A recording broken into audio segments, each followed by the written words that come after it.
할 만한 건강이 있을 때 계속 기도로 이어가는 것이 꼭 필요한 줄로 믿습니다. 어떤 문제가 있을 때, 기도 제목이 있을 때, 특별한 이유가 있을 때 기도하는 것, 물론 그때도 해야 되겠지만은, 그러나 특별한 이유가 없어도 하나님 앞에 기도하는 것은 꼭 이어가야 되는 줄로 믿습니다. 토요일 아침 새벽 기도회 말미에 명절 연휴 기간에도 주일만 빼고 새벽 기도회는 계속 된다고 말씀을 드렸는데, 설 명절을 지나고 오늘 새벽에 일어나서 나와 보니, 월요일이 되고 보니 괜히 그 말을 했나 싶습니다. 직장인들이 월요병이라고, 월요일마다 육체적 정신적 피로를 느끼는 증상을 월요병이라고 하는데, 대부분 휴일에는 장거리 여행이나 또 세상 사람들은 늦은 시간까지 음주를 하고, 또 그렇게 늦은 시간까지 활동하는 경우가 늘어남으로써 평상시에 이렇게 유지해오던 생활 리듬이 깨어졌기 때문에, 그래서 월요병이라는 그런 말이 나온 거죠. 저는 직장인도 아닌데 며느리처럼 시댁 증후군도 아닌데 몸의 상태가 약간 무너진 것 같은 그런 느낌. 생활 리듬이 깨어지니 이것이 이렇게 힘이 드는 거예요. 시집간 딸 내외가 온다고 해서 큰 방에 고장난 돌침대를 빼고 내 방에 있는 흙침대를 그 방에 넣고, 내 방에 있는 돌침대 흙침대를 또 큰 방으로 옮겨가고, 이뭐 침대 세 개를, 그것도 가벼운 것이 아니라 돌침대 흙침대 이렇게 되다 보니까 옮긴 탓일까, 아니면 전부터 신체 리듬, 생활 리듬이 깨어지는 상태라서 그런 것인지 엄청 피곤함이 이렇게 몰려오는 새벽이었습니다. 그래서 쉴 때는 쉬어야 하는 것이 마땅한 것일까? 이렇게 모세의 핑계와 변명이 제 안에서 나오는 그런 새벽이었습니다. 하지만 의무감이 아니라 주님 앞에 신실함으로 이 하루를 우리 모두는 시작해야 될 줄로 믿습니다. 그래서 생활 리듬이 깨어진 것은 약간입니다. 그러나 우리에게 정말 중요한 것은 신앙 리듬이 깨어지면 안 됩니다. 왜 이 추석이 아니죠, 설이죠. 설 명절 연휴 기간에도 왜 새벽 기도를 하느냐? 제가 어디 안 가잖아요. 어디 안 가고 있으니까 기도해야죠. 예. 안 가고 집에 있으면 뭐 합니까? 기도해야죠. 어제 말씀드린 것처럼 어차피가 아니라 우리는 당연히 기도해야 될 줄로 믿습니다. 우리의 신앙 리듬이 깨어지지 않게 하기 위해서 새벽 기도회를 이어가는 것입니다. 여러분, 출애굽기에는 10가지 재앙이 나오는데, 그 재앙의 시작이 무슨 재앙입니까? 피재앙입니다. 물이 피로 변하는 그 재앙입니다. 근데 자, 이 물이 피로 바뀌는, 변해버리는 그 10가지 재앙의 첫 번째, 이 시작되는 재앙에 이 재앙에 앞서서 우리는 6장 말미와 7장 1절부터 7절에 18절까지, 17절 그 앞부분이네요. 13절까지네요. 이 7장 1절부터 13절까지에, 그러니까 피재앙이 시작되기 전에 두 가지 사건이 이렇게 등장하는데, 그 두 가지 사건이 무엇이냐면요. 먼저 말씀드리고 싶은 것은 8절부터 뱀이 되어버린 아론의 지팡이. 그러니까 아론의 지팡이가 뱀이 되어버리는 그런 사건이 있었죠. 그리고 또 그 사건 앞에 있었던 것이 바로 이 7장 6장 마지막 부분부터 7장 7절까지 있었던 사건이 무엇이냐면, 바로 모세의 8번째 변명이라는 것입니다. 그래서 알고 보면 10가지 재앙의 이면에는 바로의 완악도 있지만은 모세의 변명도 있다는 것을 우리는 알 수 있습니다. 어쩌면 모세의 어떤 집요한 변명이 아론의 지팡이가 뱀으로 변하는 그런 이적을 행할 수밖에 없었던 그런 일을 자행한 것 아닐까요? 이게 출애굽기 서두를 이제 우리가 자세히 들여다보는데, 바로 이 문제가 또 출애굽기의 서두를 보는 중요한 관전 포인트가 되는 것 같아요. 10가지 재앙 사건은요, 이스라엘 역사 가운데서 한마디로 무엇이냐면 하나님께서 구원하시는 하나님이다, 이걸 잘 보여주기 위한 사건이 바로 10가지 재앙이라는 거죠. 겉으로는 애굽에 대한 재앙을 내리는 사건으로 보이지만은, 이 재앙들은요, 애굽뿐만 아니라 어떻게 해요?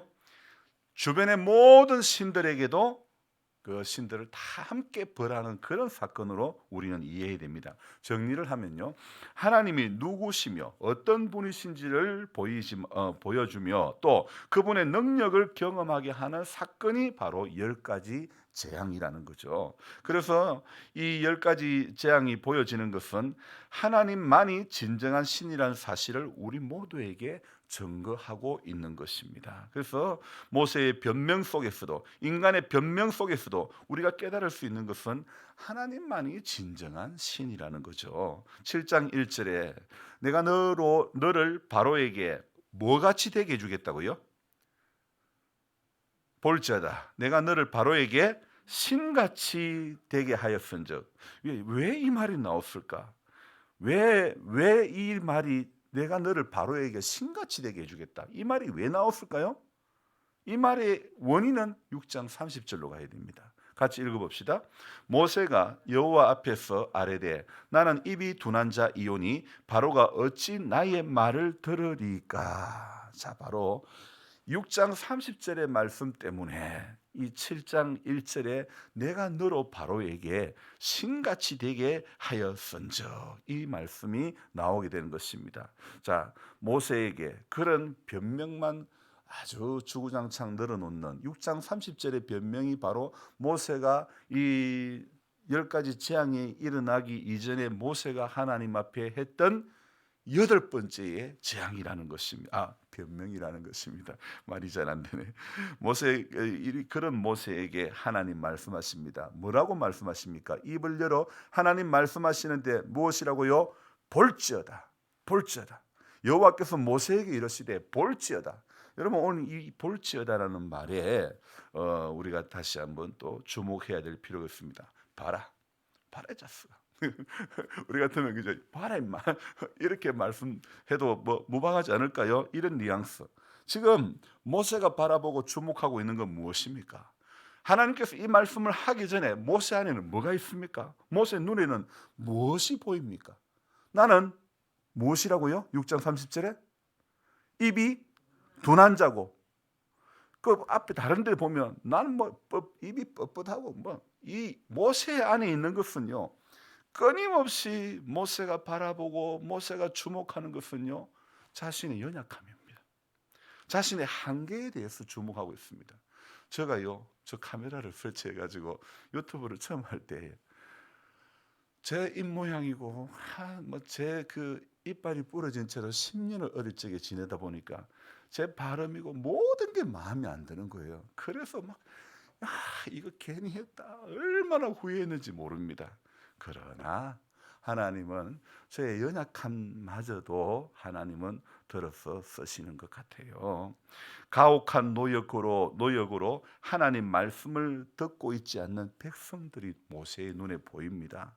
하나님의 부름을 받고 순종하고 있지만은 자기 자신에 대해서 또 지금 진행되는 상황과 현실에 대해서 바라보고 그 현실을 집중하면 집중할수록 모세 안에는 절망만 가득한 그런 상태였던 거죠. 그래서 그런 그에게 오늘 하나님께서는 1절에서 5절까지의 말씀을 모세에게, 그리고 모세에게 하시는데 무엇을 집중해야 하는지를 말씀을 해주고 계십니다. 자, 1절 모세를 바로에게 신과 같이 되게 하시고 형 아론이 너의 대언자가 되게 해주겠다. 그렇게. 왜요? 왜 대언자가? 자기가 입이 둔하다고 하니까 하나님께서는 형을 대언자로 대신 말해주는 사람으로 세워주겠답니다. 2절에 이스라엘 백성들을 그 땅에서 보내게 할지니라. 모세를 부르셨을 때에 이스라엘 백성들을 향한 하나님의 목적에 대해서 하나님 다시 한번 말씀해주고 있죠. 그리고 3절에서 5절까지의 내용 속에서 출애굽 과정에서 바로의 마음이 완악해져서 애굽 땅에서 하나님께서 행하실 일들에 대해서 기술을 하고 있는 것입니다. 자, 그러니까 이 1절부터 5절의 말씀은 사실요, 출애굽기 3장과 4장에 이미 하나님께서 다 말씀하신 바입니다. 모세에게 이미 3장과 4장에서 다 말씀하신 바였거든요. 하나님은 절망 속에 있는 모세에게 이전에 들려주셨던 말씀을 다시 모세에게 한 번 더 들려주시면서 모세의 어떤 모세가 생각하는 모세가 바라보는 자신의 연약함이나 상황, 현실이 아닌 너는 하나님의 말씀에 더 집중하라고 3장과 4장에 말씀하셨던 그 말씀을 다시 모세에게 오늘 7장에 들어와서 7장 서두에 다시 하고 계시는 것을 우리는 알 수 있는 거죠. 그러니까 우리 인생은요, 자신의 상황, 자신의 어떤 연약함보다도 우리가 집중해서 보아야 할 것은 무엇이라고요? 하나님의 말씀에 다시 집중하고 거기를 귀 기울여 보아야 된다는 사실입니다. 자, 그리고 또 7절 이 말씀을 보면 여러분 한번 7절을 한번 봅시다. 눈으로 자세히 한번 봅시다. 저는 오늘 이 7절에서 말씀하고 싶은 그 바가 있는데요. 하나님께서 7절을 통해서 우리에게 교훈하고 있는 바가 있다고 생각되어집니다. 어떤 부분일까요? 예, 맞습니다. 나이입니다. 나이. 모세는 몇 살이었다고요? 80세였고 아론은 83세. 오늘 7절 말씀을 보면 하나님은 80 넘은 두 노인을 부르시죠. 자, 이것은요, 하나님께서 실수로 80 넘은 두 노인을, 우리 교회를만 보더라도 80 넘은 노인분들이 대부분 이렇게 다 연약합니다. 이 집사님 올해 9입니까? 8입니까? 아, 예. 우리 이 집사님만 이래 보더라도 이제 뭐 모세는 집사님보다도 2살 더 많습니다. 그러면 사실 뭐 젊은 청춘이라고 하기에는 쉽지가 않습니다. 그죠? 그런데 하나님은 80 넘은 두 노인을 부르셨죠. 실수로 부른 게 아니라 이 두 노인의 한계와 능력에 대해 누구보다도 하나님은 정확히 알고 계시는 분 아닙니까? 자, 이 7절에 그들의 나이를 왜 기술하고 있을까요? 그 나이를 이렇게 상세하게 3살 차이 나는 것까지 다 기록하고 있는 이유가 있다고 저는 생각합니다. 바로 우리가 가지고 있는 한계들, 그리고 우리 스스로 통제할 수 없는 우리 현실들을 하나님은요, 그 현실들이 우리를 절망하고 좌절하게 만들지만은, 그러나 하나님은요, 이 모든 한계들, 이 모든 상황들까지 통제하고 다스릴 수 있는 하나님께서 그분의 말씀을 다시 주목하라고 이렇게 모세와 아론을 부르시는 거죠. 또한 우리 모두에게 이 새벽에 불러주신 줄로 믿습니다. 그래서 절망 속에 있다 하더라도 기도하다가 우리가 다시 힘을 얻어야 될 줄로 믿습니다. 사람들은 대부분 한번 영적인 동력을 잃어버리면 계속 절망 가운데 있다가 힘을 잃고 기도가 중단되고 다시 뭐 이렇게 뭐 하나님 앞에 가야 된다는 건 알면서도 거기에 올라서지를 못하는 거예요. 올라가지를 못하는 거예요.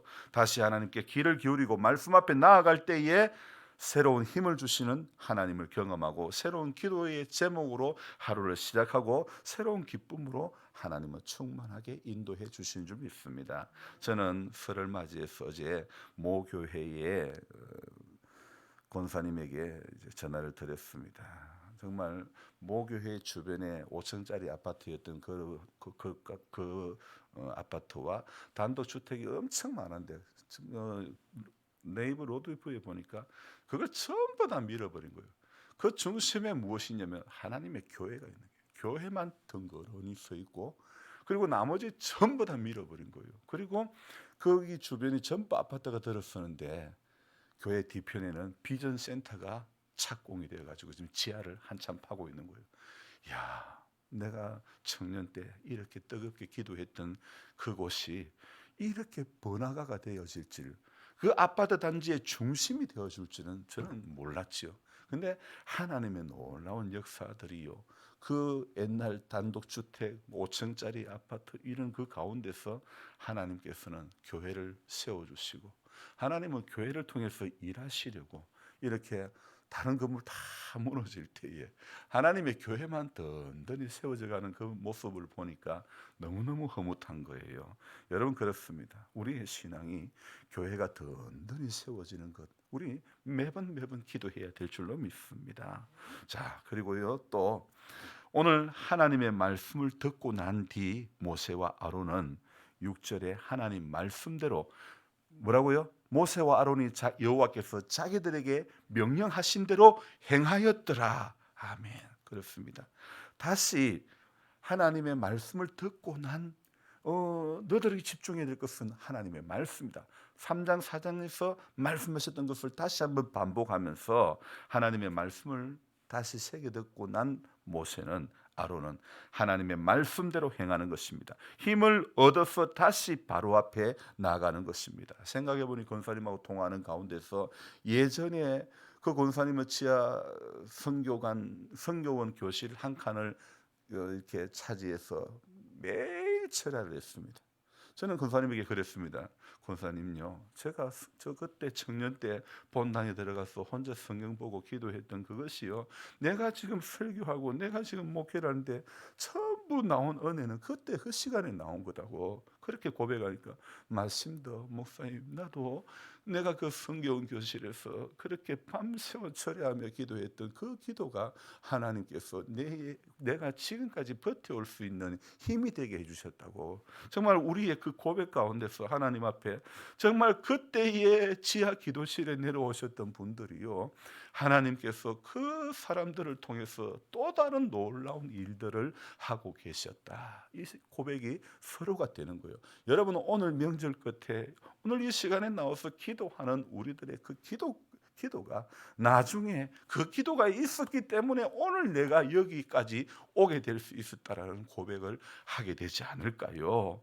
오늘 8절부터 나오는 내용, 아론이 바로와 신하들 앞에서 지팡이를 던지고 뱀이 되어 바로의 마술사들도 요술로 그와 같이 행합니다. 그리고 아론의 지팡이가 그들의 지팡이를 삼키는 일이 이렇게 발생되죠. 자, 그러나 13절에 뭐라고요?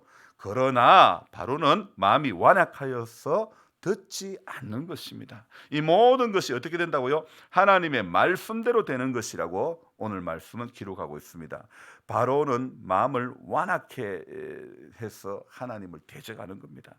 하나님을 대적할 수 있다고 자신이 가진 힘과 권세를 사용하지만 결국 오늘 본문 5절과 같이 하나님이 어떤 분인지 온 땅에 드러낼 뿐이라는 것입니다. 오늘 우리들의 내면 가운데 바로와 같이 마음을 완악하게 하고 끝까지 우리 뜻을 관철하려고 하고 고집 부리는 부분들이 있다면 그것을 정확하게 알게 되고 그 부분으로부터 우리가 다시 돌이키며 순종하며 그 길을 걸어가는 한 인생이 되어져야 될 줄 믿습니다. 겸손히 하나님께 기도하면 심판의 때가 오기 전에 하나님께서 은혜 주시고 돌이킬 수 있는 그런 길을 열어주시는 줄 믿습니다. 역대하 16장 9절에 무엇이라고 되어 있습니까? 여호와의 눈은 온 땅을 두루 감찰하사 전심으로 자기에게 향하는 자에게 능력을 베푸신다고 분명히 말씀하고 있지 않습니까? 그렇습니다. 오늘도 그 능력을 경험해서 좌절과 절망의 자리에서부터 저와 여러분들의 순종의 자리로 나아가게 되기를 원합니다.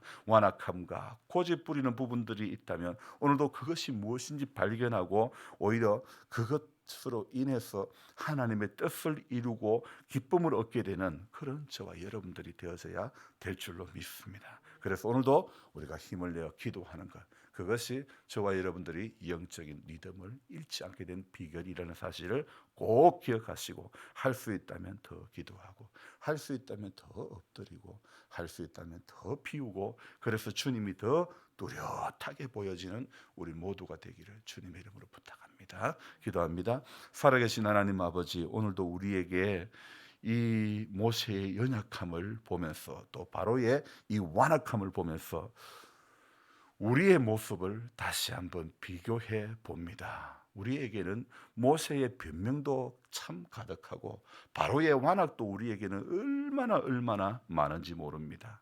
하나님 앞에 끊임없이 8번의 변명을 행했던 모세의 모습, 나는 입이 둔한 자다고, 어찌 말 것마다 어찌 하나님 정말 그렇게 말씀을 들려주셨는데도, 출애굽기 3장 4장에서 내가 너와 함께 하겠다고 그렇게 말씀을 들려주셨는데도 모세는 그게 기억이 안 납니다. 그게 붙잡아지지 않습니다.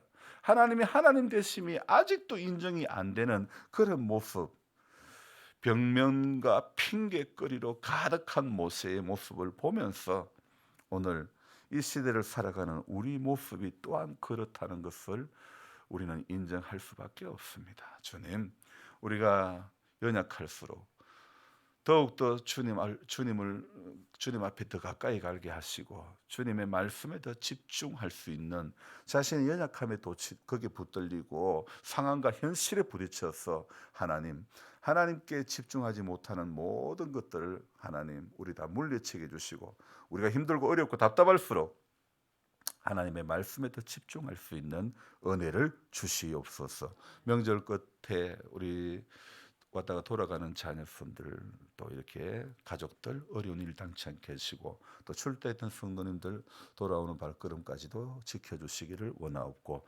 우리 연로하신 모든 성도님들이 하나님의 은혜 가운데서 복된 남은 시간들 보내게 하여 주시옵소서. 감사를 드리며 예수님의 이름으로 기도드립니다. 아멘. 간절한 마음으로 주여 부르고 기도합니다. 주여, 주여, 주여.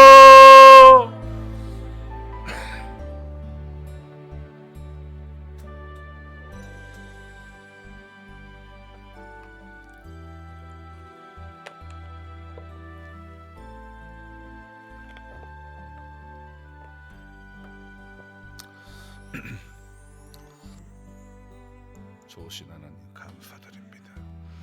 하나님의 선한 손길을 오늘도